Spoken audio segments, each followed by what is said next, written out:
Hi everybody, it's Terry Ryder from Hotspotting, and this is my regular weekly feature at this time, the war on misinformation. Now, of all the pieces of misinformation that's out there in media on a regular basis, probably the worst that's published on a regular basis is a thing called the Demographia report, which is marketed as the annual global ranking of world cities in terms of affordability, except it's not global. It only compares Australia with half a dozen other nations. At last count, there are about 197 nations on the planet, and 190 of them aren't included in this report. Nowhere in Europe is included, for example, which means some of the most expensive cities in the world, such as Paris, aren't included in the survey. There's nowhere in Africa or South America, and most of Asia are excluded as well.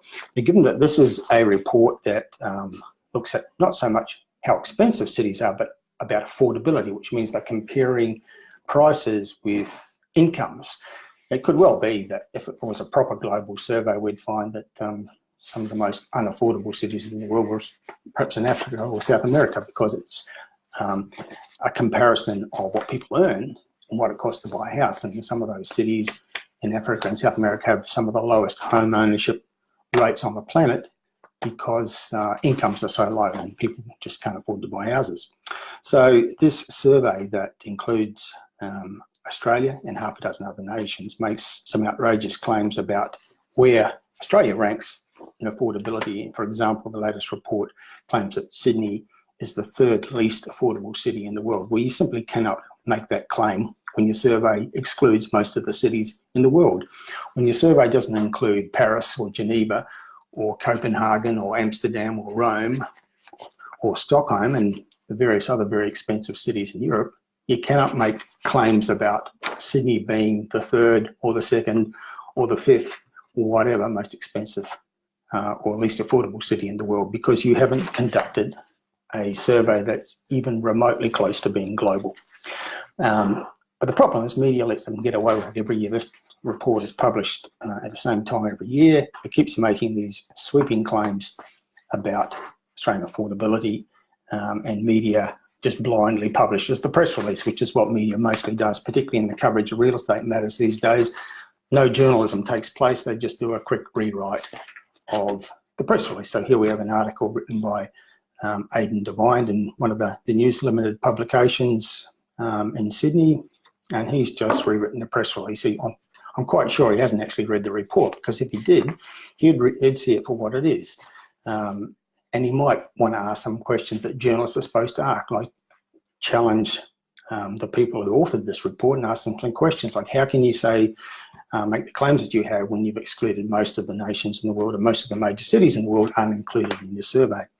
And might ask some questions about the motivations of the people who publish this report. They're a developer lobby group who are campaigning to ease the level of regulation in certain countries on developers so that they have an easier path to creating projects. That's their motivation for publishing this report. Their contention is that countries like Australia, which have a high level of regulation of the activities of developers, have more expensive housing. So they have a vested interest motivation in pumping out this bullshit report that they publish at this time every year, making major claims about Australia. That's their motivation, but journalists never ask questions like that. They should, about the motivations of the people publishing this report. And then they could ask some questions about why so few countries are included. Why is nowhere in Europe included in the survey? And how then can you make the sweeping claims that you do about the affordability or lack of it of Australian cities? We've seen headlines today as a result of this report saying that, you know, the top 5 cities in Australia are completely unaffordable. No one can afford to buy there, which is rather ludicrous, because the 2 most expensive of those cities have just been through 5-year property booms in which the buying of property in Sydney and Melbourne has been at record levels. And right now we have a situation where first home buyer activity in Australia is at its highest levels at any time in the last 7 years. And the cities where first home buyers are most active are actually Sydney and Melbourne. One of the reasons why prices are holding up so strongly in the outer ring areas of Sydney and Melbourne, or the average situation for the two cities is prices are down. In the outer ring areas, prices are holding up very strongly because of the activity of first-time buyers. But according to this report, it can't be happening because these cities are totally unaffordable. It's rubbish, but media gives it credibility at this time every year, and it just adds to the great seething mass of media misinformation with which we are reflected on a daily basis, unfortunately, in this country, those of us who are interested in the housing market and real estate issues. That's it for now. This is Terry Ryder's War on Misinformation. We'll do it again same time next week. Bye for now.